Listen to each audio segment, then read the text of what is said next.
And joining us for an in-depth look of the Johannesburg II Declaration, Gustavo De Cavallo, a political and public policy analyst. He's here with me in studio. Gustavo, thank you for joining us on the program.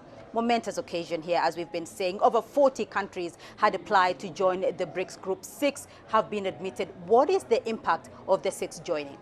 It's definitely going to be quite an important impact in terms of the dynamics within the BRICS group. We know that in the next year, when Russia takes over the presidency from South Africa, a lot of the discussions led by ministries of finance, but also governors of central bank, will be a lot centralized on the issue about the use of local currencies when it comes to trade. When we look into countries, particularly within the Middle East, Iran, Saudi Arabia, and UAE, they bring a very large amount of liquidity. And this has been one of the challenges that many have identified if BRICS members would like to start trading more with the local currencies. It enables them to become to enable that using the local currencies and still be able to trade with those currencies with the other members. So a very important moment. Of course, there was no consensus until last night with member states when it comes to the nature of the expansion, but member states eventually found an agreement, and we now have 6 new members within the bloc. Well, the BRICS members also talked about the flexibility or the lack of flexibility in the current global financial system, and moving forward, they're looking at transitioning into local currencies. Expound on that for us a bit.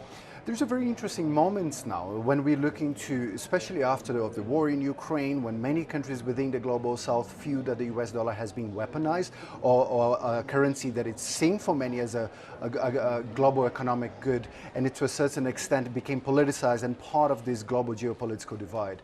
What a lot of BRICS members are trying to do is to reduce those risks, is to a certain extent increase the percentage of their trade that is done with local currencies, and particularly doing that within a bloc where you can create a number of mechanisms, you can create a number of structures that can help them, including with systems of payments and so on. I think it's too early to say that we're going to be having a currency like we heard from President Putin earlier today, but I think especially when it comes trade in local currencies and systems of payments will be on the top of the agenda for the next year.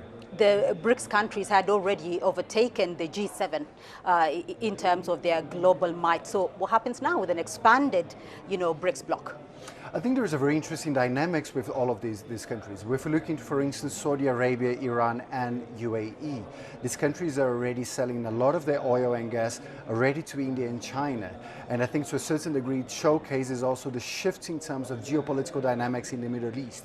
For a South African point of view, it was quite interesting because South Africa has very narrowly focused on their demands and needs for more African countries to join. So until last night, the talk was about Egypt joining, not Ethiopia. And then I think South Africa was successful in that regard when it comes to bringing Ethiopia on board. And then we end with Brazil. Brazil is a country that was very skeptical about the expansion. It only changed its minds at the last minute, and that's very much tied with Argentina. Brazil and Argentina's economies are very tied with one another, and there is an understanding that both countries go together wherever they are in global politics. Well, let's look at this geopolitically. We've got Argentina from South America. We've got Iran, UAE, Saudi Arabia, Middle East. We've got Egypt and Ethiopia centrally here in Africa. Geopolitically, what is the implication?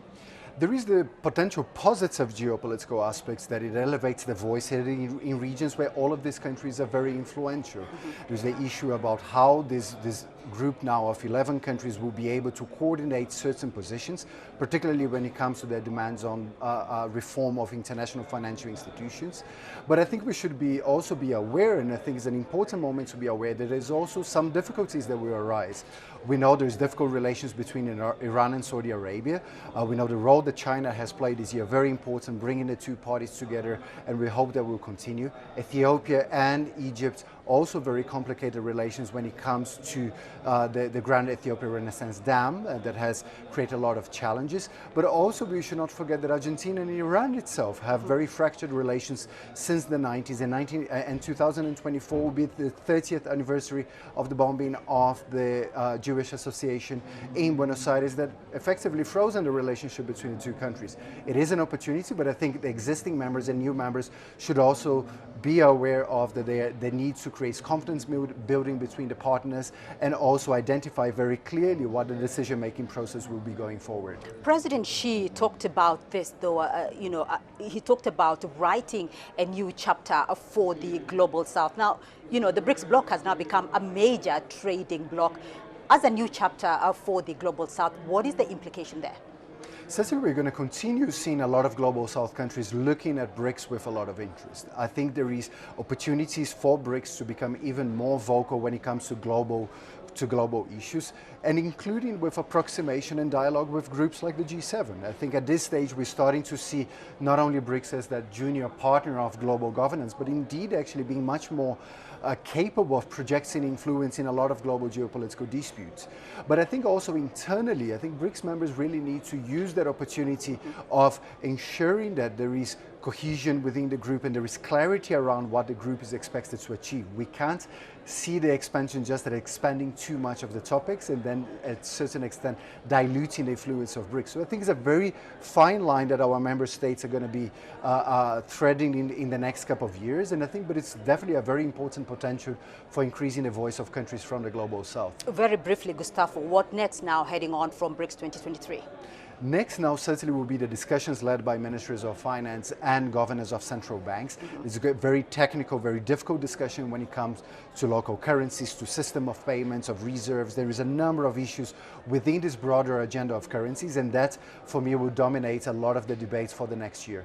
Gustavo Cavallo, thank you very much for joining us here today in Johannesburg.